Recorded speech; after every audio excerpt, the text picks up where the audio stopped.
I'm Lonnie, 32 years old, and the second son of Harold Porter, owner of Porter Construction. My entire life I lived in my brother Brent's shadow while my dad constantly reminded me I wasn't man enough to take over the family business. 3 years ago, after one brutal argument in his office, I walked away for good. Dad's words, "If you're so smart, start your own company," became my mission. Today my business thrives, while Porter Construction filed for bankruptcy.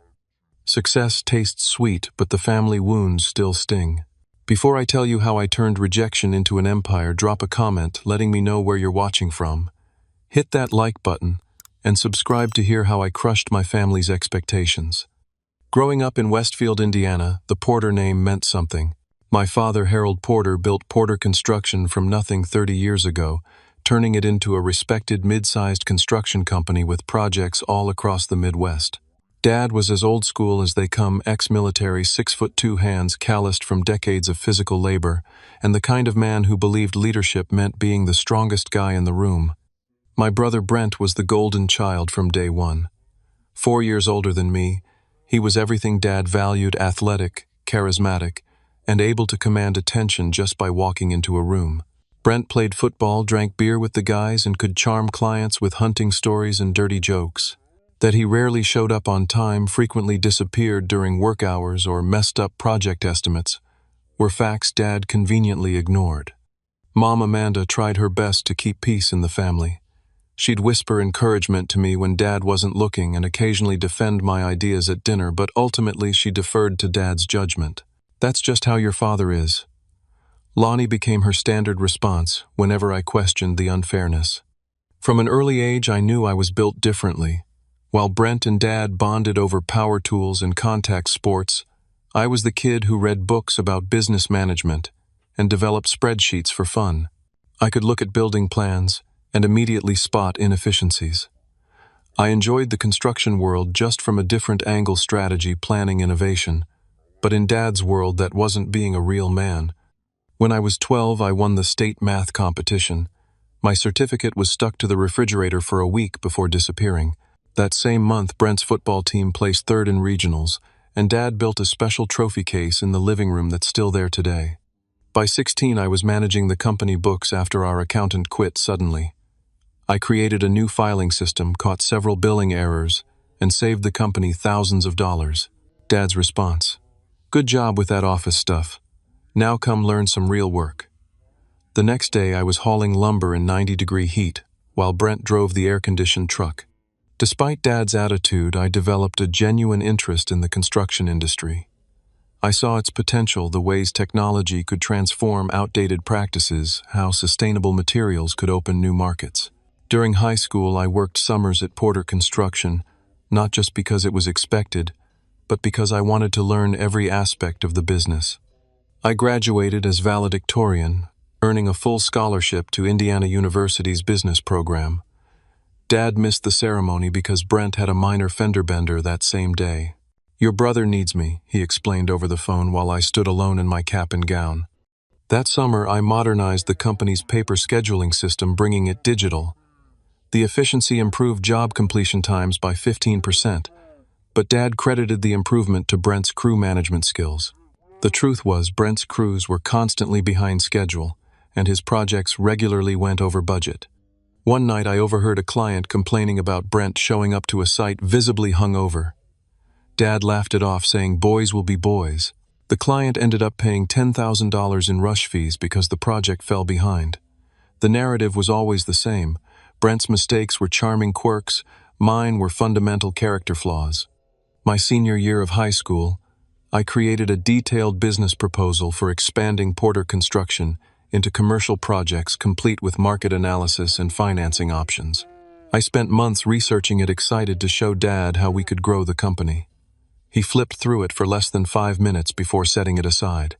"This looks complicated," he said. "Construction isn't complicated, Lonnie. You bid jobs, you win jobs, you build stuff. All these fancy charts don't put nails in wood." Later that night, I found my proposal in the trash. I fished it out and kept it in my desk drawer, a reminder of the divide between Dad's vision for the company and mine. Despite these experiences, I still believed I could prove myself, that eventually Dad would see my value. I didn't understand yet that in his eyes I was fighting a battle I could never win. Not because I wasn't good enough, but because his definition of good would never include me. Despite Dad's indifference, I left for Indiana University with high hopes. "Business school is for people who can't do real work," he commented, as I packed my car. Brent, who had dropped out of community college after one semester, nodded in agreement from the couch, beer in hand at 10 in the morning. College opened my eyes to what the construction industry could be. My professors praised my insights and classmates sought my help on projects. For once, my analytical mind was an asset, not a liability. I double majored in business management and sustainable development, making connections with forward-thinking industry leaders during internships at Davidson Construction and Midwest Builders, both larger competitors of Porter Construction. These companies were embracing technologies that Dad dismissed as fancy garbage: digital project management, green building practices, advanced materials. I saw firsthand how these innovations reduced costs, improved safety, and won lucrative contracts. Meanwhile, Porter Construction remained stubbornly rooted in 1985.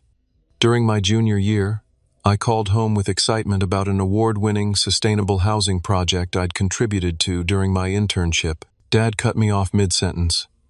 "Great, but Brent just landed the Miller contract by taking the client fishing." The Miller contract was a simple garage extension that barely covered its costs, but in Dad's eyes it was a bigger win than any of my achievements.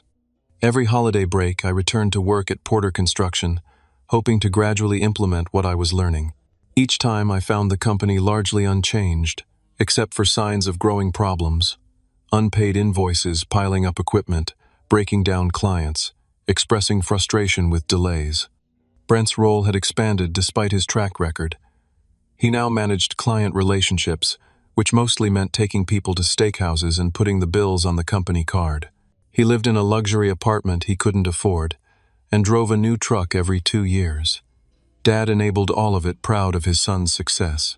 After graduation, I returned home full-time, armed with my degrees and a determination to help modernize the family business. I still believed Porter Construction could thrive if Dad would just listen.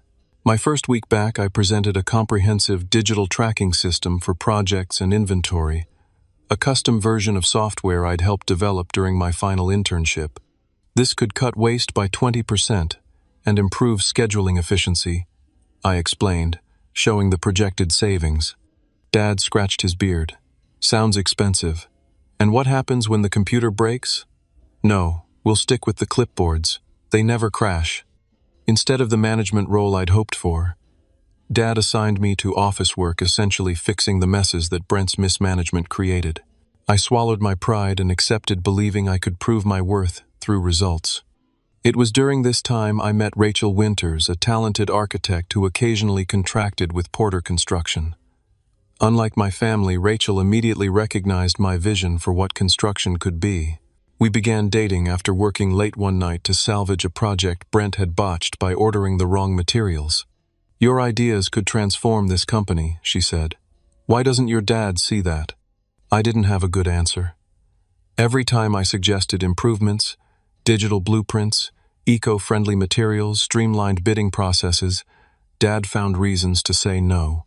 Meanwhile, our competitors were adopting these very innovations and winning contracts we once would have secured easily. 6 months after my return, Porter Construction lost its bid for the Riverside development, a $1 million project that would have stabilized the company for years. We lost to Davidson Construction, my former internship employer, specifically because of their integrated technology platform, essentially the same system I'd been pushing Dad to adopt. When I raised this point in the post-mortem meeting, Brent laughed.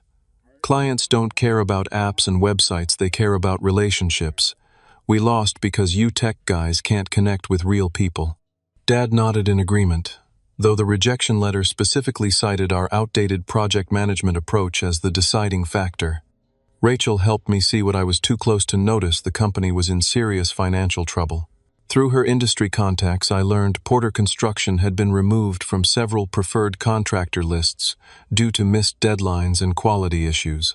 Most of these problems traced back to Brent's projects, but Dad refused to connect the dots. One evening, working late, I discovered an alarming pattern in our finances. The company was 3 months behind on payments to several suppliers. Equipment maintenance had been deferred to dangerous levels. Dad had taken out a second mortgage on their house to cover payroll. When I brought these concerns to Dad privately, he dismissed them. Construction has ups and downs. We've weathered worse. But we hadn't. Not according to the numbers. Porter Construction was slowly bleeding out, and Dad was too proud or too blind to see it. The final warning sign came when I overheard Brent on the phone with a major potential client, the Lakeside Medical Center. He was supposed to be confirming our bid presentation scheduled for the following morning. Instead, he was canceling, claiming a family emergency. 20 minutes later, I saw him leave the office in golf clothes.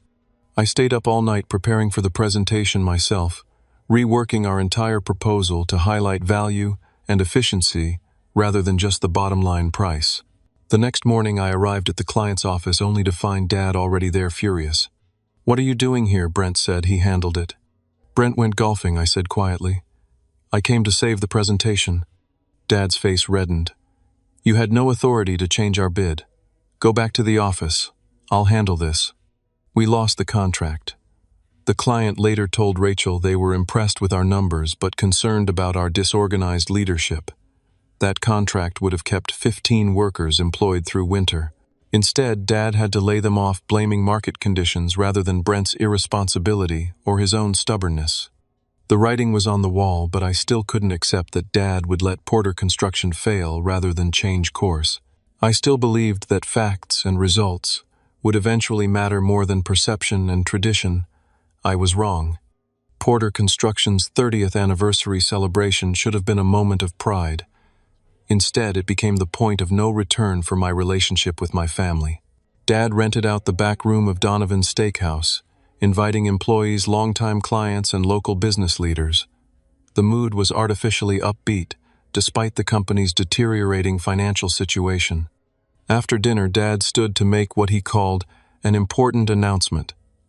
I expected cost-cutting measures, or perhaps finally acknowledging the company's need to modernize. I was prepared to publicly support him to help navigate the changes necessary for survival.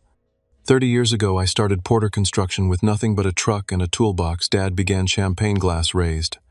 Today, I'm proud to announce the next chapter. My son will be taking over as President of Operations effective next month. A momentary spark of hope had Dad finally recognized my capabilities. Had the countless nights rebuilding the company's financial models, the new clients I'd brought in despite our outdated methods, the innovations I'd implemented, despite resistance, had it all finally broken through. Then Dad clapped Brent on the shoulder.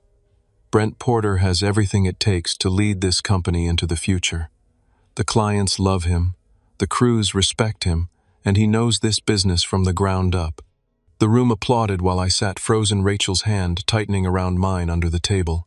Brent stood visibly drunk and gave a rambling speech about continuing the Porter legacy of good old-fashioned American craftsmanship. Dad wasn't finished. He turned to me with what he probably thought was a generous acknowledgement. "And Lonnie will continue managing the office operations, supporting his brother with all that computer stuff." Scattered laughter followed. After all, Dad continued, construction is about leadership, about being out there with the men, getting your hands dirty. Some people have that in their blood, and some. He looked directly at me. Some just don't have what it takes to lead men in this business. The public humiliation burned, but it was the fundamental unfairness that cut deepest.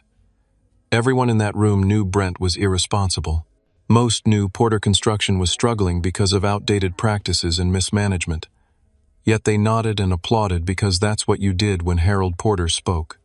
Rachel tried to pull me away after the speeches, seeing the storm brewing, but I couldn't leave without saying something. I approached Dad at the bar where he was already celebrating with Brent. "Can we talk privately?" I asked, struggling to keep my voice steady. "Sure, son, but make it quick. We're about to do the anniversary toast." In the hallway outside the restrooms, I confronted him. "You're making a mistake. Brent isn't ready for this responsibility." Dad's smile disappeared. "This is exactly why it can't be you, Lonnie. You don't understand what leadership means in this industry. Men don't follow spreadsheets and efficiency reports. They follow results." I countered. "And Brent's projects consistently lose money. The company is barely staying afloat. That's business, Dad dismissed. Ups and downs. No, that's failure, I said more sharply than intended. I've seen the numbers you've been hiding. The second mortgage, the maxed credit lines, the deferred maintenance. You're 3 months away from insolvency. Dad's face darkened. You think you know everything because of some college degree. This company survived the 2008 crash. We'll survive this. Not with Brent in charge. He lost the Westlake contract because he showed up drunk to the meeting. That's a damn lie, Dad growled, though we both knew it wasn't. I have the email from their procurement officer, I said. They specifically cited his unprofessional behavior and alcohol odor as reasons for disqualification. For a moment I thought I'd broken through. Dad's expression flickered with doubt. Then Brent emerged from the restroom unsteady on his feet. What's going on, Dad? They're waiting for the toast. Dad's resolve hardened as he looked at his firstborn son. Nothing important. Just your brother questioning my decisions again. Classic Lonnie. Brent laughed. Always thinks he knows better than everyone else. I made one final attempt. Just look at the books. Look at the pattern. This isn't about me versus Brent. It's about saving the company you built. Dad stepped closer, his voice low but intense. Numbers on paper don't build buildings. Men do. Real men. Maybe if you'd spent more time on job sites instead of behind a desk, you'd understand that. The words hit exactly as intended. Every childhood slight, every dismissal of my contributions, every time my masculinity had been questioned because I used my brain instead of my brawn, it all crystallized in that moment. This company will fail under Brent's leadership, I said quietly, and you'll have no one to blame but yourself. Dad's face reddened. If you're so smart, go start your own company. See how far your fancy ideas get you in the real world. Maybe I will. Good luck, he scoffed. Construction is built on relationships, reputation, and experience. You can't download those from the internet. I returned to the table just long enough to tell Rachel I needed to leave. She gathered our things without question and followed me out. As we reached the parking lot, I heard the muffled cheers of the anniversary toast through the restaurant walls. That night I barely slept. Rachel stayed over listening as I processed the events of the evening, the culmination of years of dismissal and disrespect. You could do it, you know, she said around 3 a.m. Start your own company. With what I have some savings, but not enough to compete with an established business. You have knowledge they don't. Contacts they don't. A vision they can't see. Rachel sat up suddenly energized. And you have me. I'm tired of watching my designs get butchered by outdated construction methods. You'd leave your firm. For the right opportunity, in a heartbeat, we could do something different, something better. The idea took root, growing stronger as the night progressed. By morning, anger had transformed into determination. I wouldn't just start a company, I'd create the company Porter Construction could have been if Dad had listened. And I'd do it right under his nose in the same market, competing for the same contracts. It wasn't just about proving Dad wrong anymore. It was about proving myself right.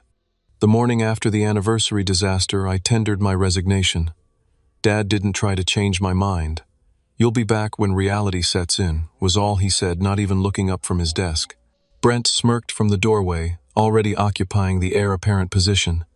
I spent the next week crafting a comprehensive business plan. My approach would combine traditional construction expertise with sustainable practices and digital integration, everything Porter Construction resisted. Rachel contributed innovative architectural perspectives that would set us apart. We called it Nexus Construction, symbolizing the connection between old and new tradition and innovation.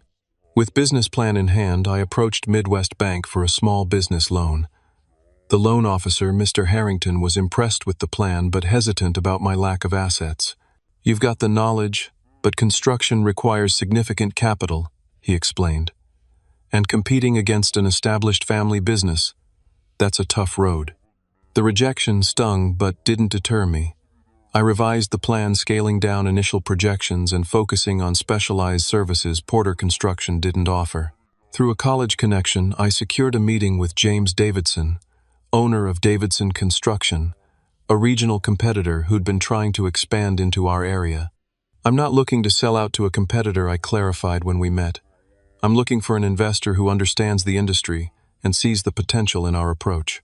Davidson studied my proposal, particularly interested in the proprietary project management software I'd begun developing. Porter's son. Huh. Your dad won't like this. I'm counting on it, I admitted. He laughed. I've competed against Harold for 20 years, stubborn as they come, but he builds solid structures. Davidson flipped through the financial projections again. These numbers are aggressive, but not unreasonable. What are you offering? 20% equity for $200,000 in startup capital. Make it 25%, and I'll throw in equipment access until you can purchase your own. We shook hands, and Nexus Construction was born. Finding office space proved easier than expected. A small construction management firm had recently folded, leaving behind a modest office with basic furnishings.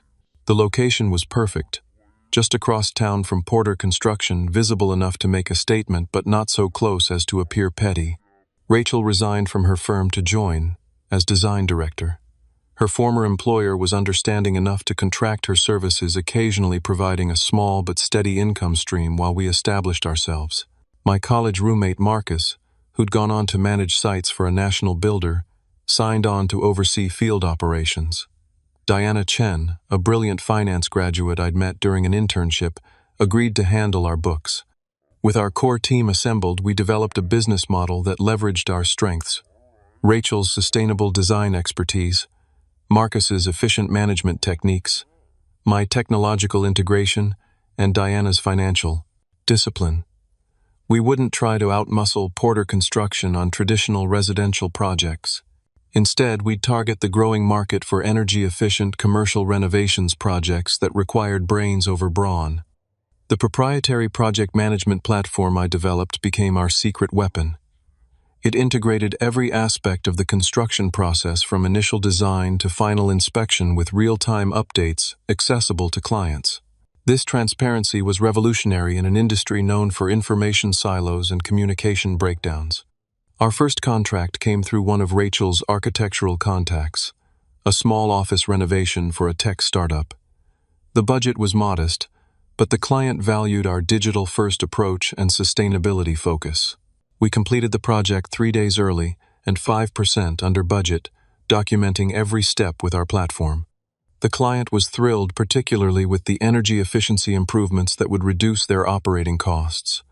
Their testimonial and before-after photos became the cornerstone of our marketing strategy.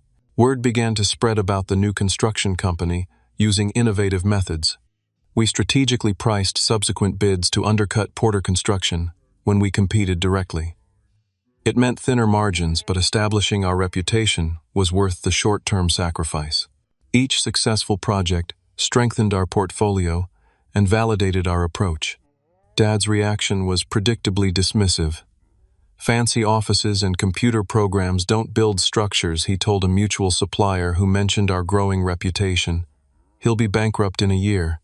Brent took a more aggressive approach, attempting to poach Marcus with offers of a higher salary and management position. Marcus declined, telling me later he reeked of whiskey at 11 in the morning. Not exactly inspiring leadership. 6 months into our venture, my mother made a surprise visit to our office. She entered hesitantly, eyes taking in the modern space with its digital displays and collaborative work areas. "Your father doesn't know I'm here," she said immediately. "I just wanted to see what you've built." I gave her a tour explaining our integrated approach and showing her current projects. She said little until we reached the small break room where team photos were displayed alongside our core values statement. "He's worried, you know," she said suddenly. "Your father, he'd never admit it, but competing against you, it bothers him more than he shows. He's the one who suggested I start my own company. You know he didn't mean it." Mom sighed. His pride just wouldn't let him back down. "Neither will mine," I replied, softer than intended. She nodded, understanding in her eyes. "Just remember, whatever happens with the businesses, we're still family." I wished I could believe that, but the wound was still too fresh. Our first year brought significant challenges. Cash flow remained tight despite careful management. Equipment rentals ate into profits. Some clients hesitated to trust a new company with larger projects. Every minor setback felt magnified under the pressure of competing with my family's established business. We countered by developing a strong social media presence highlighting our innovative approach. Videos demonstrating our real-time project tracking garnered industry attention. Side-by-side comparisons showed the efficiency gains possible with our methods, a direct contrast to Porter Construction's outdated practices. As word spread, a second investor approached us impressed by our early success. This additional funding allowed us to purchase essential equipment and expand to 15 employees, while Porter Construction began quietly laying off workers. Then came our first opportunity to directly bid against Porter Construction on a significant project, a community credit union renovation. Our proposal emphasized energy efficiency, schedule reliability, and transparent client communication. The initial investment would be higher, but operating costs would decrease substantially over time. When we won the contract, it felt like vindication. The credit union board specifically cited our forward-thinking approach and impressive technological integration as deciding factors. We executed the project flawlessly, completing 2 weeks ahead of schedule and precisely on budget. Client testimonials drove more business opportunities. Nexus Construction redefined our expectations of the construction process, the credit union president stated in a case study we published. Their digital platform eliminated the communication issues we've experienced with past projects. Each success built upon the last. Within 18 months, Nexus Construction had established itself as a legitimate competitor in the local market, particularly for clients seeking sustainable solutions and project transparency. We weren't yet as large as Porter Construction, but our trajectory pointed clearly upward, while theirs continued to decline. Through industry channels, we heard Porter Construction was struggling to adapt. Dad had reluctantly implemented a simplified version of digital project tracking, but without the integrated approach that made our system effective. Brent's leadership proved as problematic as I'd predicted, with client complaints increasing and skilled workers departing for more stable opportunities, some coming to work for us. The competition wasn't just business anymore. It had become a public referendum on two contrasting visions: Dad's traditional relationship-based approach versus my innovative, efficiency-focused model. And increasingly the market was choosing innovation. 2 years after founding Nexus Construction, the opportunity we'd been waiting for arrived. The city announced plans for the Riverside Development Project, a $30 million mixed-use development featuring retail space, offices, and sustainable housing units. It would be the largest construction project in the city's history, with potential to establish the winning company as the premier builder in the region. Both Porter Construction and Nexus Construction immediately began preparing bids. For Porter, winning would solve their financial problems and validate Dad's leadership approach. For us, it would cement our position as industry innovators and provide the capital needed for significant expansion. The approaches to bidding couldn't have been more different. Porter Construction leveraged their decades-long relationships with city officials and traditional construction reputation. Their proposal emphasized experience, local knowledge, and job creation values that resonated with the old guard on the city council. Our proposal focused on innovation, sustainability, and long-term value. Rachel designed an integrated energy system that would reduce operating costs by 30% compared to conventional methods. Our project management platform would provide city officials with real-time progress updates and complete transparency. We even included a virtual reality walkthrough of the completed development, allowing stakeholders to experience the space before construction began. Through industry contacts, I learned Porter Construction was in worse financial shape than I'd realized. They had maxed out their credit lines and were behind on payments to several suppliers. Winning the Riverside project wasn't just important for them, it was existential. This desperation led Brent to dangerous territory. Marcus overheard from former colleagues that Porter was cutting corners on their bid, using lower-grade materials than specified and underestimating labor costs to appear more competitive. They were essentially bidding at a loss, hoping to make up the difference through change orders once the contract was secured. Our team worked around the clock finalizing our proposal. Diana ensured our numbers were aggressive, but realistic, with sufficient margin to execute properly. Marcus developed a detailed staffing plan leveraging our more efficient processes. Rachel refined the sustainable elements to maximize value while controlling costs. The bid presentation to the City Council was scheduled for March 15th. I spent weeks preparing, knowing this would be a direct public confrontation with Dad and Brent. When the day arrived, the council chambers were packed with interested parties, including several Porter Construction employees curious about the family drama. Porter presented first. Dad handled the introduction, emphasizing their 32 years of service to the community. Brent followed with the technical presentation, stumbling through several questions about energy efficiency and project management methodology. Their bid came in at $28 million, suspiciously low given material costs and project scope. When our turn came, I felt a strange calm. This wasn't just about beating Dad anymore. It was about demonstrating a better way forward for the industry I loved. Our presentation flowed seamlessly from Rachel's innovative design through Marcus's execution strategy to my demonstration of how our integrated platform would ensure quality, transparency, and efficiency. The council members' questions revealed genuine interest in our approach. The city manager seemed particularly impressed with our energy modeling, showing long-term operational savings. Our bid price was $29.5 million higher than Porter's, but with demonstrated value justifications. As we concluded, I noticed Dad watching from the back row, his expression unreadable. Brent was conspicuously absent. The selection committee promised a decision within 2 weeks. Those 14 days felt like 14 months. We continued regular operations while anxiously awaiting news that would define our company's future. 10 days into the waiting period, I received a troubling call from James Davidson, our investor. "There's talk Porter Construction has an inside track with Councilman Phillips," he reported. "Apparently, Harold pulled some strings with the Chamber of Commerce. Phillips owes him from way back." The information was disappointing but not surprising. Dad had always emphasized relationships over results. In the past, those connections had secured contracts despite superior bids from competitors. "Should we counter somehow?" I asked. "Not directly," Davidson advised. "But if there are legitimate concerns about Porter's bid or capabilities, now would be the time to ensure the committee has that information." The suggestion made me uncomfortable. I wanted to win fairly on the merits of our proposal. But if Dad was manipulating the process, perhaps transparency was justified. After careful consideration, I submitted a public records request for Porter Construction's recent building inspection reports. This wasn't insider information. Any citizen could request these documents, but few would know what to look for. The results were worse than expected.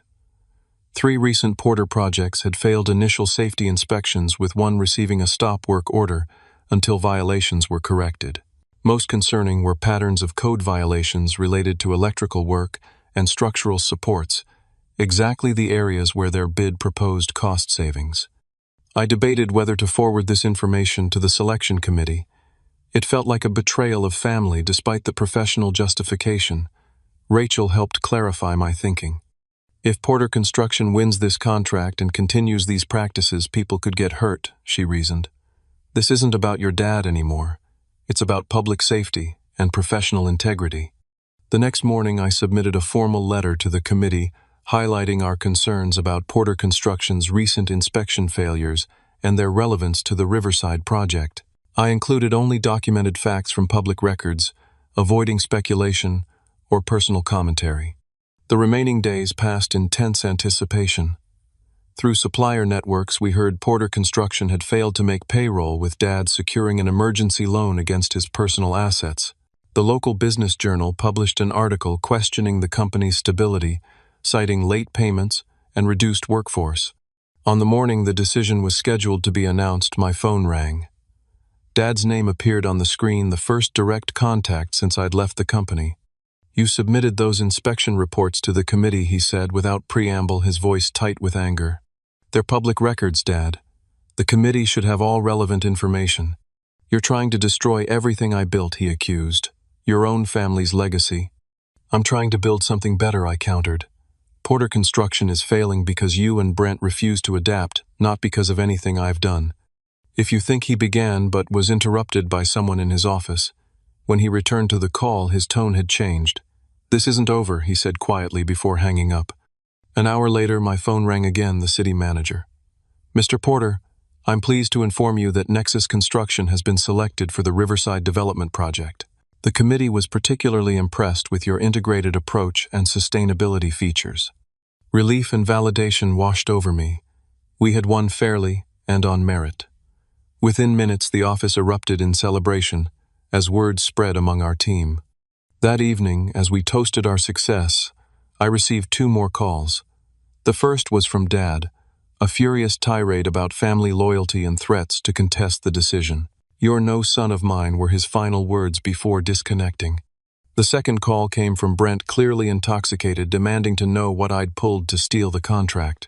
Before I could respond, Rachel took the phone and calmly informed him that Nexus Construction's office had security cameras and a no trespassing policy. He arrived 30 minutes later anyway, belligerent and unsteady, requiring security to escort him from the property. The victory felt hollow amid the family destruction. We had won the contract that would establish Nexus Construction as an industry leader, but at the cost of severing my last connections to my family. Rachel held me that night as reality settled in. I had succeeded professionally while failing completely at preserving any semblance of family relationship. The next morning, local business news reported that Porter Construction had defaulted on their primary business loan. Their equipment would be auctioned at the end of the month. Dad's 32-year legacy was ending, while our future was just beginning.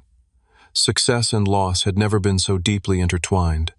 6 months into the Riverside project, Nexus Construction was thriving beyond our projections. Our integrated approach had prevented typical mid-project complications, keeping us ahead of schedule and under budget. The city manager regularly brought visitors to tour the site, showcasing our innovations as examples of the future of municipal development. Meanwhile, Porter Construction's collapse was complete. They had filed for Chapter 7 bankruptcy, with all assets scheduled for liquidation. The company that had defined our community's skyline for 3 decades would soon exist only in completed structures and fading memories. I maintained emotional distance from these developments, channeling all energy into ensuring Riverside's success. Then Diana appeared in my office doorway one Tuesday afternoon, her expression grave. "Your mother called the main line," she said. "Your father's in the hospital. Heart attack." The news hit with unexpected force. Despite everything, he was still my father. "How bad?"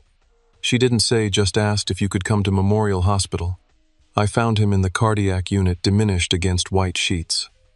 Mom sat beside him, relief crossing her face when I entered. Brent was noticeably absent. "The doctor says it was stress-induced," Mom explained quietly. "Warning signs were there, but you know your father." Dad was awake but sedated, his normally commanding presence reduced by hospital gowns and monitoring equipment. He registered my arrival with a slight nod. "You didn't need to come," he said, voice raspy. "Yes, I did." An uncomfortable silence filled the room until Mom excused herself to find coffee, leaving us alone. "Bankruptcy trustee called yesterday," Dad said eventually. "Equipment auction next week." I nodded, unsure how to respond. Part of me felt vindicated. My predictions about the company's fate under Brent's leadership had proven accurate. But seeing Dad physically broken brought no satisfaction. "Where's Brent?" I asked. Dad's expression darkened. "Who knows? Been drinking more since everything fell apart. Blames me, blames you, blames everyone but himself." The admission surprised me. It was the closest Dad had ever come to acknowledging Brent's role in the company's demise.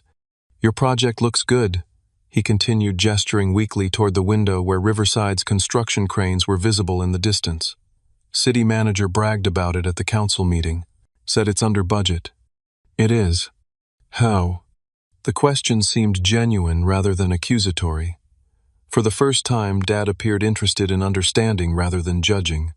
"Integrated systems primarily," I explained. "The software eliminates redundancies and catches problems before they become expensive. Better materials mean fewer failures and callbacks. Sustainability features cost more up front, but save on operating expenses long term." Dad listened without interrupting a new experience in our relationship. When I finished, he was quiet for several moments. "I was wrong about some things," he said finally, each word seeming physically painful. "Not all of it, but some." From Harold Porter, this qualified acknowledgement was monumental. Before I could respond, the door burst open and Brent stormed in, red-faced and volatile. "Of course he's here," he spat, glaring at me. "Come to gloat while Dad's down." "Brent, don't," Dad started. "No, let's hear it." Brent continued, alcohol evident on his breath, despite the early hour. Let the golden boy explain how destroying the family business was actually best for everyone. I didn't destroy anything, I replied evenly. Porter Construction failed because it refused to evolve. It failed because you stabbed us in the back, Brent shouted. Those inspection reports were public record, I interrupted. If your work had met code requirements, there would have been nothing to report. Brent lunged forward, but a nurse appeared in the doorway. This is a cardiac unit, she warned firmly. If you can't maintain appropriate behavior, you'll need to leave. Brent stormed out cursing. The nurse checked Dad's vitals, which had spiked during the confrontation, before leaving us alone again. He's been like that since the bankruptcy filing, Dad explained wearily. Refuses to take responsibility. The irony wasn't lost on me, Dad criticizing in Brent the very behavior he had enabled for decades. But this wasn't the time for pointing out past mistakes. The company was more than buildings and equipment, I said instead. It was knowledge, relationships, reputation. Those things don't have to disappear with the bankruptcy. Dad studied me suspiciously. What are you suggesting? Nothing specific right now. Just possibilities. We didn't achieve full reconciliation during that hospital visit, but something fundamental shifted. Dad had, in his limited way, acknowledged that my approach had merit. It wasn't an apology for years of dismissal, but it was a start. As Riverside progressed, Nexus Construction grew to over 50 employees. Industry publications featured our innovative methods, and builders from neighboring states visited to observe our integrated platform in action. We received an Urban Development Award for Sustainability Innovation, with the mayor presenting the plaque at a public ceremony. The success created a decision point I hadn't anticipated. Porter Construction's assets would soon be available at auction, including their workshop facility equipment and brand name. Purchasing them would be strategically sound. We needed expanded facilities for our growing operation, but emotionally complicated. The day before the auction, I visited the Porter Construction headquarters to conduct a preliminary inventory. The building stood partially emptied, with marked equipment awaiting removal. Decades of history were reduced to lot numbers and auction tags. In Dad's office, now stripped of personal items, I found a cabinet of old project journals dating back to the company's founding.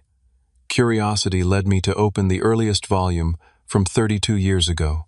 What I discovered changed my understanding of everything. Young Harold Porter had been an innovator in his time, experimenting with new methods and materials that his competitors considered risky. His early journals contained excitement about efficiency improvements and quality enhancements, the very values I thought he opposed. One entry particularly stood out: convinced Westfield Development to try the new insulation system. Costs more up front, but will save thousands in energy. Other builders stuck in the past, afraid to try anything new. That's my advantage. The parallels to my own thinking were undeniable. Somewhere along the way, the young innovator had become the resistant traditionalist, perhaps from fear of failure or simple comfort with established methods. The insight didn't excuse his treatment of me, but it provided context I'd never considered. At the auction, Nexus Construction successfully bid on the Porter workshop facility and select equipment.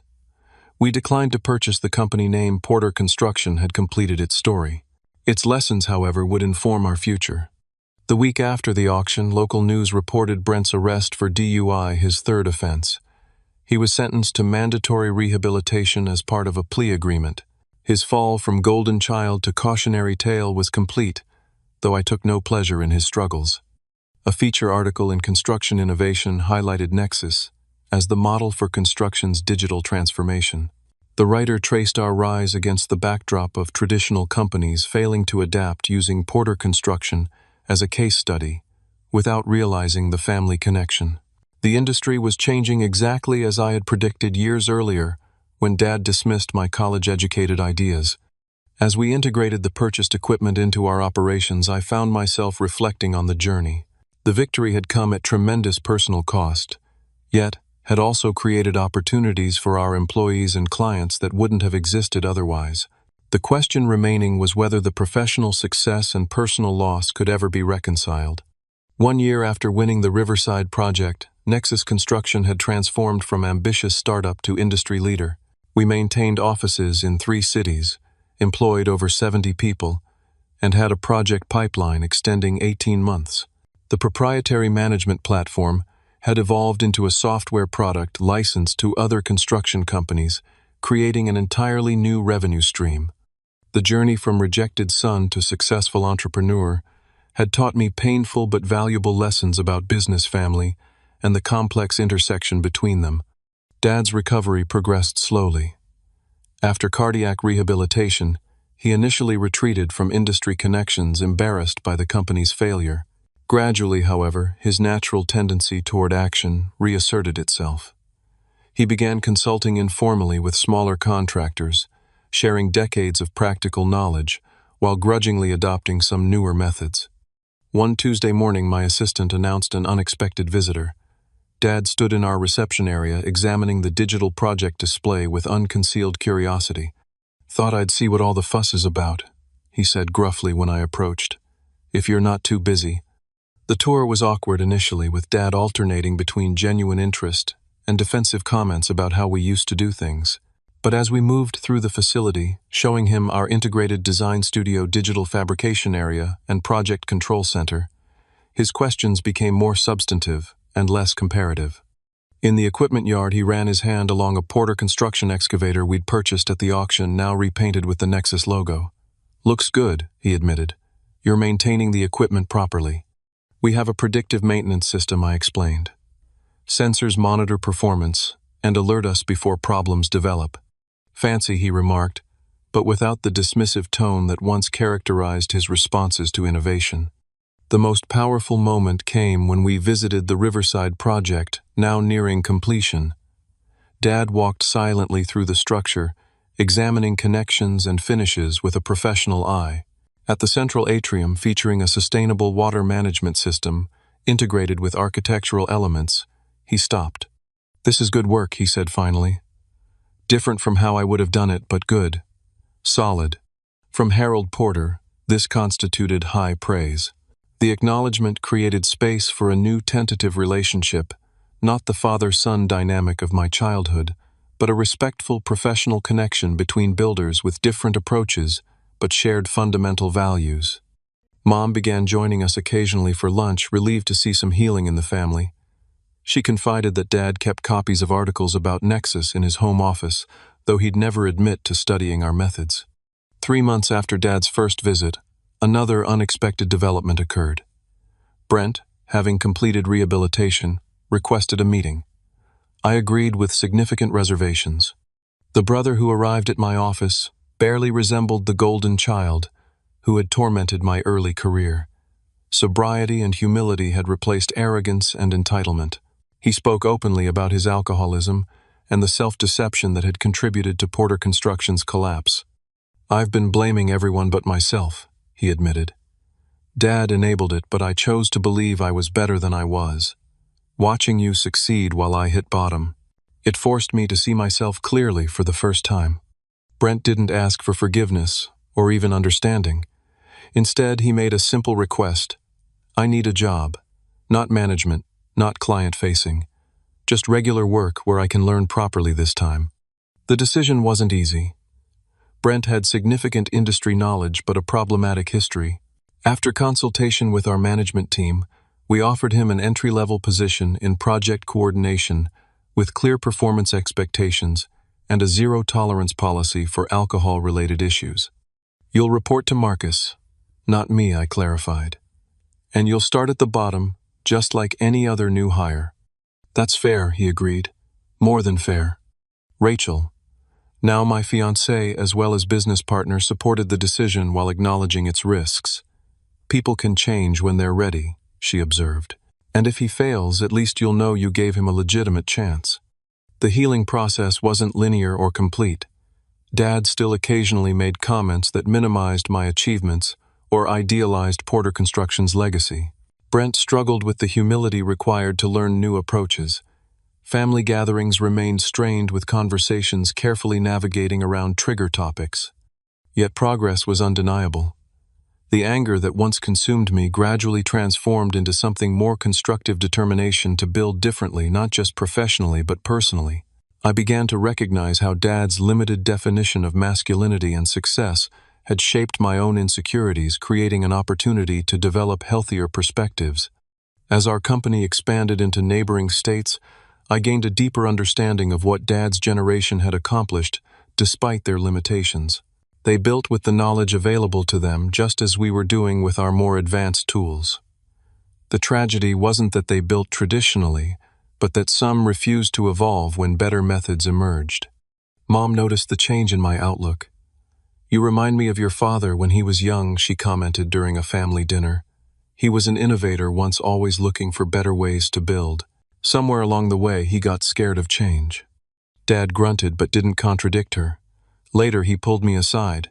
"Your mother exaggerates. But I did try some new things back then. Some worked, some didn't. That's still our approach," I acknowledged. "We just have better tools for testing ideas before implementing them." The conversation marked a turning point in our relationship, the first time we'd discussed construction as colleagues rather than as father and disappointed son. Nexus Construction continued to thrive, expanding our sustainability focus to include community development projects in underserved areas. The innovative methods that Dad once dismissed as impractical now generated profits that supported meaningful social impact. Brent, to everyone's surprise, including his own, excelled in his new role once freed from expectations to be something he wasn't. His personal knowledge of traditional construction methods complemented our innovative approach, creating unexpected synergies. The most profound lesson emerged: gradually success hadn't healed all wounds, but it had provided perspective that made healing possible. I no longer needed Dad's approval to validate my worth, which paradoxically made his occasional approval more meaningful when offered. The journey from rejected son to successful competitor had taught me that proving yourself and seeking approval are fundamentally different paths. The first builds strength. The second creates dependency. By choosing to prove my vision rather than win my father's endorsement, I had inadvertently created space for a healthier relationship when both of us were ready. As we broke ground on our largest project yet, a sustainable corporate campus designed entirely through our integrated platform, I reflected on the circular nature of innovation and tradition. Today's innovations become tomorrow's traditions, valuable until they prevent necessary evolution. The challenge isn't choosing between them, but knowing when each serves the greater purpose. Dad stood beside me at the groundbreaking ceremony, watching as digital displays showcased the finished design to assembled stakeholders. "Different world than when I started," he commented. "Different tools, same fundamentals," I replied. "Quality work that stands the test of time." He nodded, the closest we might ever come to perfect agreement. The company I built from rejection continues to grow, not because it defeated my father's vision, but because it evolved from it. The structures we create will stand long after family conflicts fade from memory, a testament to the enduring value of building things that last, whether buildings, businesses, or relationships. So I ask you, have you ever had to prove someone wrong to finally prove yourself right? Has a family member's doubt ever fueled your determination? Drop your stories in the comments below, and if this journey resonated with you, please hit that like button and subscribe for more real-life experiences.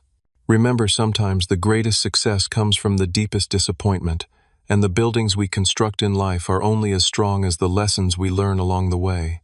Thank you for listening to my story.